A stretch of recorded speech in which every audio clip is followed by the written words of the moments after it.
हमारा आज का निबंध है गिल्लू, जिसे लिखा है महादेवी वर्मा जी ने। महादेवी वर्मा छायावाद की प्रवर्तक कवित्री रही हैं और इन्होंने प्रकृति के साथ अपने संबंधों को बहुत सुरमय और सुरम्य बनाया है। फर्रुखाबाद में पैदा होने वाली महादेवी वर्मा जी हिंदी साहित्य के एक सशक्त हस्ताक्षर के रूप में हमारे सामने हमेशा रहती हैं। गोविंद प्रसाद वर्मा जी की बेटी हैं, जो कि स्वयं अपने आप में बहुत विद्वान थे। प्रकृति के प्रति, पालतू जानवरों के प्रति इनका अत्यधिक स्नेह इनकी रचनाओं में हमें दिखाई देता है। कभी कहीं वे हिरण को पालती हुई दिखाई देती हैं, कहीं गौरी गाय को पालती दिखाई देती हैं। तो आज के इस निबंध में हमें पता चलता है कि एक गिल्लू है, एक गिलहरी है, जिसका नाम वो गिल्लू रखती हैं। कैसे उन्हें मिला, कैसे उनके साथ रहा, किस तरह वो अपने अंतिम गति को प्राप्त हो गया। गिल्लू निबंध हिंदी साहित्य का एक बहुत ही प्यारा सा संस्मरण है। संस्मरण, जैसा कि इसके नाम से ही पता लगता है कि संस्मरण जिसमें किसी की स्मृति हो, किसी को याद किया जाए। तो गिल्लू एक ऐसा संस्मरण है जिसमें महादेवी वर्मा जी अपनी पालतू गिलहरी को याद करती हैं। तो जब हम संस्मरण पढ़ते हैं तो हमें इसके समान कुछ और विधाएं भी दिखाई देती हैं, जैसे आत्मकथा है, जीवनी है। संस्मरण, आत्मकथा, जीवनी, ये तीनों ही जीवन की झांकी प्रस्तुत करती हैं। लेकिन दोनों थोड़े थोड़े अंतर के साथ अलग अलग हो जाती है। संस्मरण जिसमें किसी एक घटना की स्मृति रहती है। अपने जीवन में इंसान किसी व्यक्ति से मिलता है, किसी घटना विशेष को याद करता है, कोई ऐसी घटना विशेष जो उसके जीवन पर बहुत गहरा प्रभाव छोड़ जाती है, कोई ऐसा व्यक्ति विशेष जिसके विचारों से व्यक्ति बहुत ज्यादा प्रभावित हो जाता है, कोई ऐसा पालतू जानवर भी हो सकता है जिसे उसे अपने हाथों से पाला हो, अपने साथ रखा हो और उसके साथ उसने बहुत प्यारे लम्हे गुजारे हों। आत्मकथा भी अपने ही जीवन के बारे में लिखी जाती है। ये दोनों के दोनों लेखक अपने जीवन के बारे में लिखता है। ये दोनों की समानता है, दोनों ही नए शैली में लिखे जाते हैं। लेकिन भिन्नता क्या है कि संस्मरण किसी एक घटना, किसी एक व्यक्ति की याद में लिखा जाता है, जबकि आत्मकथा अपने संपूर्ण जीवन की एक झांकी को, एक कहानी को प्रस्तुत करता है।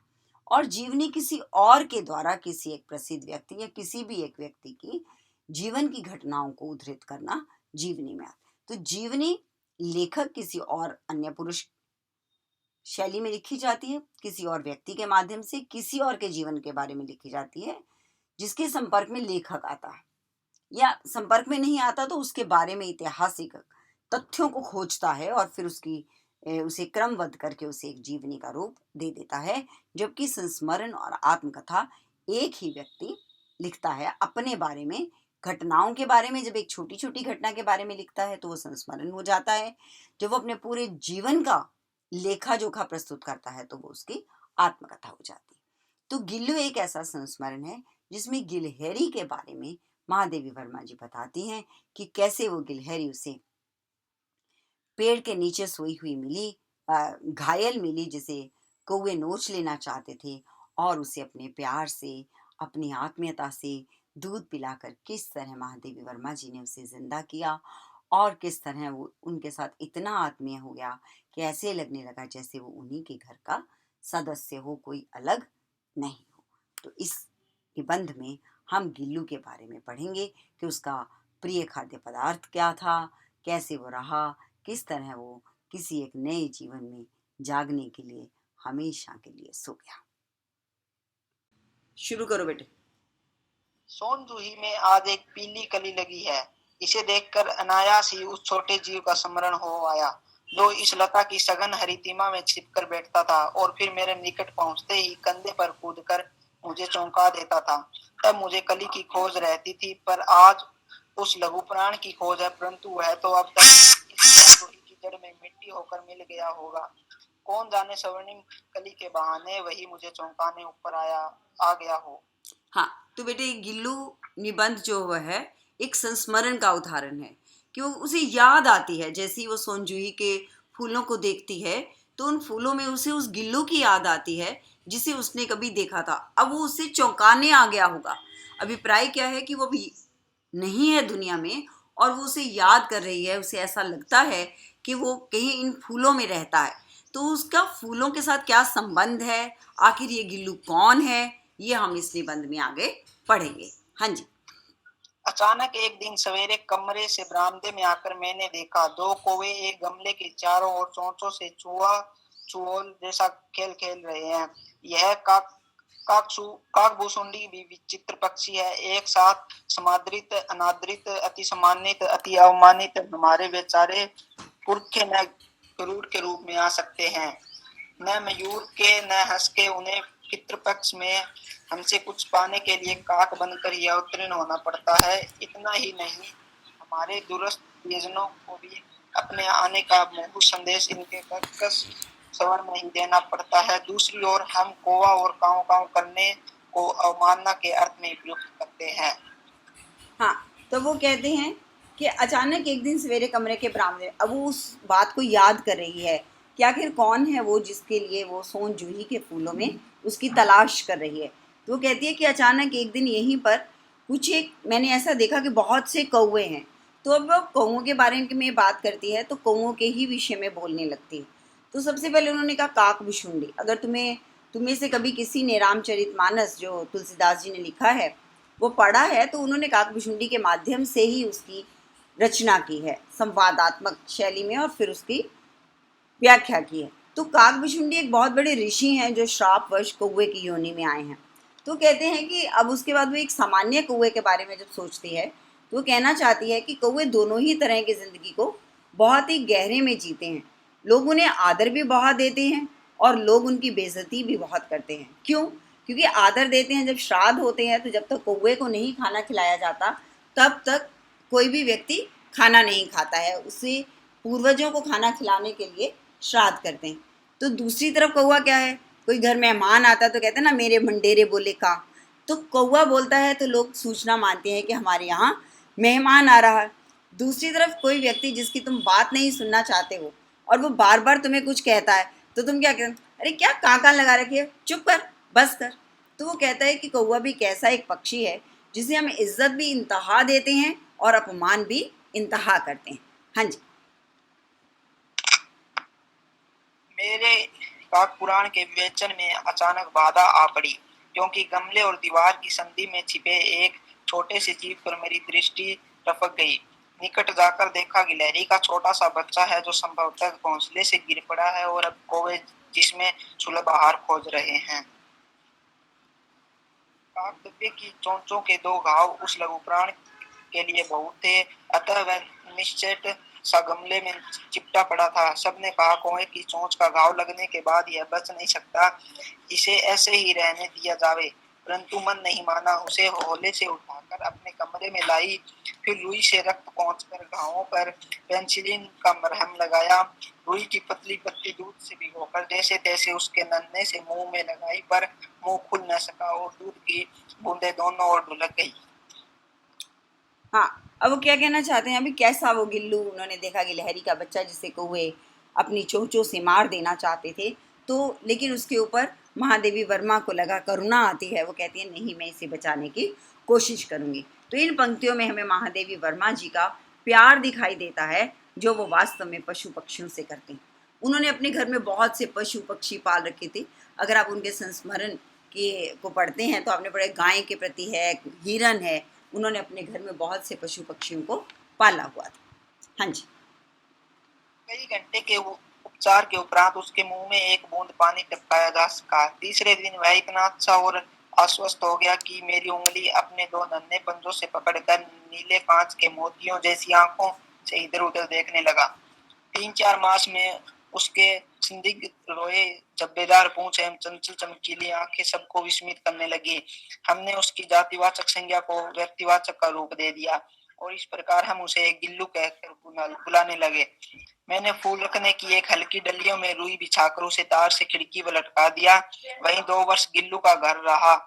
वह स्वयं हिलाकर अपने घर में झूलता और अपनी कांच के मन को सी आंखों से कमरे के भीतर और खिड़की से बाहर न जाने क्या देखता समझता रहता था। परंतु उसकी समझदारी और कार्यकलाप पर सबको आश्चर्य होता था। जब मैं लिखने बैठती तब अपनी और मेरा ध्यान आकर्षित करने की उसे इतनी तीव्र इच्छा होती थी कि उसने एक अच्छा उपाय खोज निकाला। वह हाँ मेरे पैर तक हाँ हाँ, पढ़ो, शाबाश। वह मेरे पैर तक आकर सर से पर्दे पर चढ़ जाता और फिर उसी तेजी से उतरता। उसका यह दौड़ने का क्रम तब तक चलता जब तक मैं उसे पकड़ने के लिए न उठती। कभी मैं गिल्लू को पकड़कर एक लंबे लिफाफे में इस प्रकार रख देती कि उसके अगले दो पंजों और सिर के अतिरिक्त सारा लघुगात लिफाफे के भीतर बंद रहता।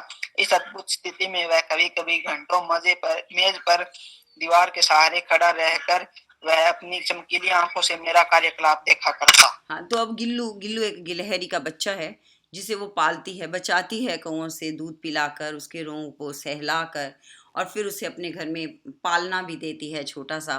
तो कैसे वो गिल्लू भी, वो कहते हैं कि अगर हम किसी प्राणी से प्यार करते हैं तो वो भी अपना प्यार अपने तरीके से हम पर लुटाता है। तो वो कहते हैं कि प्यार जो है वो लेन देन का एक आकर्षण है, कि अगर हम किसी भावना के साथ किसी के प्रति आकर्षित होते हैं तो वो भावना दूसरे को भी हमारी तरफ आकर्षित करती है। और गिल्लू तो एक बेजुबान प्राणी है, अगर उसे कर सकती है तो इंसान को भी कर सकती है। इसलिए हमें अपने जीवन में प्रेम भाव का विस्तार करना चाहिए। हमें दूसरों के साथ निस्वार्थ प्रेम रहकर उनकी मदद करनी चाहिए, उनके प्रति करुणा का भाव रखना चाहिए। अगर वो प्राणी दुखी या विवश है, उसकी उस विवशता का मजाक ना उड़ाकर हमें उसकी तरफ सहायता का हाथ बढ़ाना चाहिए। हाँ जी। भूख लगने पर चिक चिक करके मानो वह मुझे सूचना देता और काजू या बिस्कुट मिल जाने पर उसी स्थिति में लिफाफे से बाहर वाले पंजों से पकड़कर उसे कुतरता रहता। फिर गिल्लू के जीवन का प्रथम बसंत आया। नीम चमेली की गंध मेरे कमरे के होले होले आने लगी। बाहर की गिलहरियां खिड़की की जाली के पास आकर चिक चिक करके न जाने क्या कहने लगी। गिल्लू को जाली के पास बैठकर अपनेपन से बाहर झांकते देखकर मुझे लगा कि इसे मुक्त करना आवश्यक है। हाँ, वो कहते हैं कि को पालो तो ये नहीं कि उसे पराधीन बना लो। अब उन्होंने गिल्लू को पाला, लेकिन उन्हें महसूस हुआ कि वो भी अपने साथियों के पास जाना चाहता है, तो उन्होंने उसे मुक्त कर दिया। कैसे किया ये हम अगले अनुच्छेद में देखते हैं। मैंने कीले निकालकर जाली का एक कोना खोल दिया और इस मारे से गिल्लू ने बाहर जाने पर सचमुच ही मुक्ति की सांस ली। इस छोटे जीव को घर में पले कुत्ते बिल्लियों से बचाना भी एक समस्या ही थी। आवश्यक कागज पत्रों के कारण मेरे बाहर जाने पर ही कमरा बंद ही रहता है। मेरे कॉलेज से लौटने पर जैसे ही कमरा खोला गया और मैंने भीतर पैर रखा, वैसे ही गिल्लू अपने जाली के द्वार से भीतर आकर मेरे पैर से सिर और सिर से पैर तक दौड़ लगाने लगा। तब से यह नित्य का क्रम हो गया। हाँ, अब वो कहते हैं कि जो गिल्लू क्या था उसे मैंने मुक्त किया, तो ये नहीं कि वो भाग गया, हमें डर हो कि वो उड़ जाएगा। हम एक पशु को, एक पक्षी को पालतू बनाते हैं, अगर हम उसे सच में प्यार करते हैं तो वो लौट कर तुम्हारे पास ज़रूर आता है। कभी ये मत सोचना कि हम उसे मुक्त कर देंगे तो वो उदंड हो जाएगा, ऐसा नहीं है। उदंड कोई भी पशु या पक्षी तब होता है अगर हम उसे कोई तकलीफ देते हैं। अगर हम उसे प्यार से रखते हैं तो वो भी हमारे प्रति सदैव प्यार से भरा रहता है। ऐसे कई उदाहरण तुम अपने साहित्य में देख सकते हो, अपनी फिल्मों में देख सकते हो।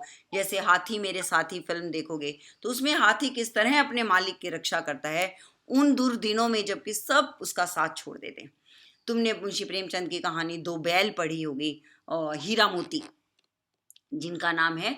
तो वो बैल भी किस तरह जिंदगी को एक एक दूसरे के प्रति समर्पित होते हैं, अपने मालिक के प्रति समर्पित होते हैं। एक सत्य कथा भी मैं आपको बता देती हूँ। एक तो ये साहित्य है कि एक किसी व्यक्ति ने भैंस को खरीद कर वो अपने घर ले आया, उसने उसे खूंटे से बांध दिया। रात को वो भैंस उस खूंटे को उखाड़ कर वहां से भाग गई और अपने मालिक के घर पहुंच गई।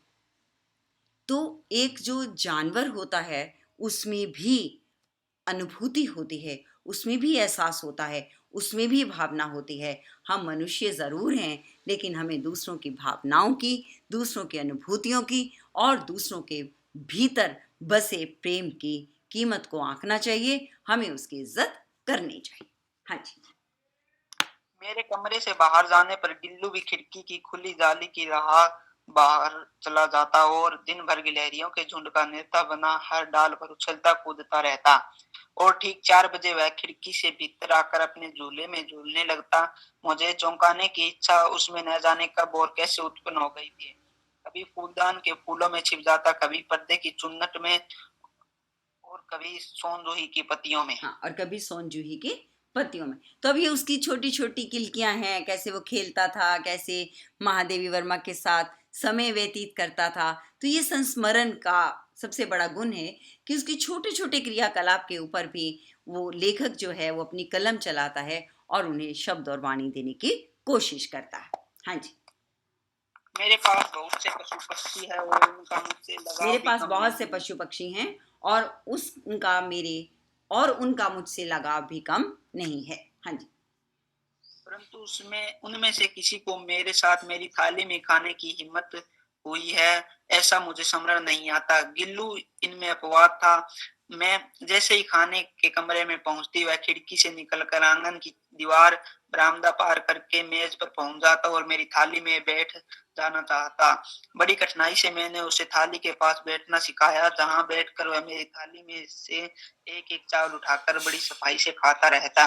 काजू उनका प्रिय खाद्य था और कई दिन काजू न मिलने के पर वह अन्य चीज खाने की चीजें या तो लेना बंद कर देता या झूले से नीचे फेंक देता था। हाँ, अब वो क्या है कि उसकी थाली तक में खाता था, मतलब इतना उसे लगाव हो गया था, उसे लगता था कि इसमें और मुझ में कोई फर्क नहीं है, ये भी ऐसे खाती है तो मैं भी ऐसे खा सकता हूँ। तो कैसे एक जानवर को बताया जाता है, पढ़ाया जा सकता है, ऐसा महादेवी वर्मा जी बताती हैं कि हम उसे भी पढ़ा सकते हैं, उसे भी शिक्षित कर सकते हैं। तो फिर एक इंसान के बच्चे को शिक्षित क्यों नहीं कर सकते? तो अभिप्राय क्या है कि अगर हम प्रयास करें, अगर हम कोशिश करें, तो हम कुछ भी नामुमकिन को मुमकिन में बदल सकते हैं। हाँ जी। उसी बीच मुझे मोटर दुर्घटना में आहत होकर कुछ दिन अस्पताल में रहना पड़ा। उन दिनों जब मेरे कमरे का दरवाजा खोला जाता, गिल्लू अपने झूले से उतरकर दौड़ता और फिर किसी दूसरे को देखकर उसी तेजी से अपने घोंसले में जा बैठता। सब उसे काजू दे आते, परंतु अस्पताल से लौटकर जब मैंने उसके झूले की सफाई की तो उसमें काजू भरे मिले, जिनसे ज्ञात होता था कि वह उन दिनों अपना प्रिय खाद्य कितना कम खाता रहा।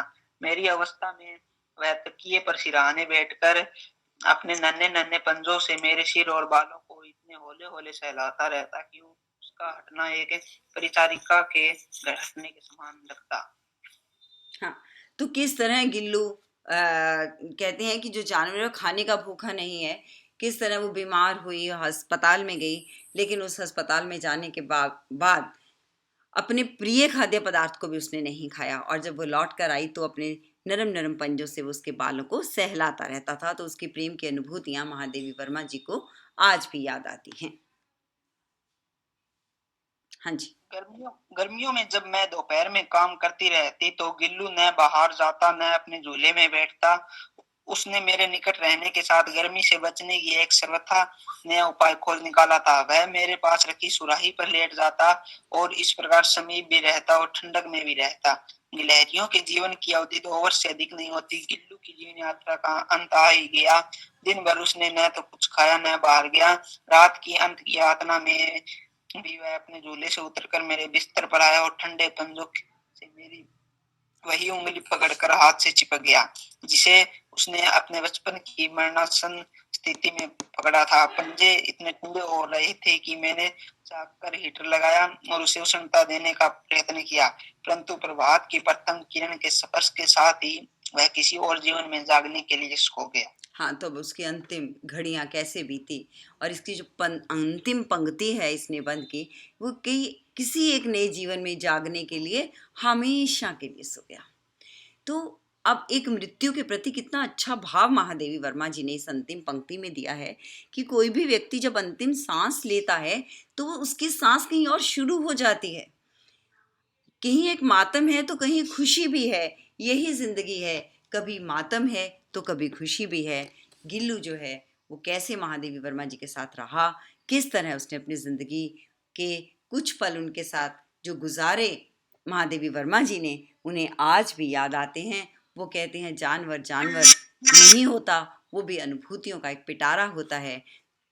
फर्क केवल इतना है कि हम उस पिटारे को कभी भावना से खोल पाते हैं या नहीं खोल पाते, ये हम पर निर्भर करता है। प्राणी मात्र तो सदैव प्रेम का भूखा है, क्योंकि प्रेम ही उसकी अंतिम प्यास है। उसका झोला उतार कर रख दिया गया है और खिड़की दी है और सोन जूही पर वसंत आता ही रहता है। सोन जूही की लता के नीचे गिल्लू को समाधि दी गई है, इसलिए भी कि उसे वह लता सबसे अधिक प्रिय थी, इसलिए भी कि उस लघु घात का किसी वासंती दिन जूही के पिता छोटे फूल में खिल जाने का विश्वास मुझे संतोष देता है। हाँ, तो वही पुनर्जन्म का है कि गिल्लू क्योंकि यहाँ खेलता था, चहकता था, तो उसकी जो चहक है वो कहीं ना कहीं मुझे फूलों के चटकीले रंगों में ज़रूर मिलेगी। पुनर्जन्म के ऊपर उनका एक विश्वास है जो अंतिम पंक्तियों में हमें दिखाई देता है।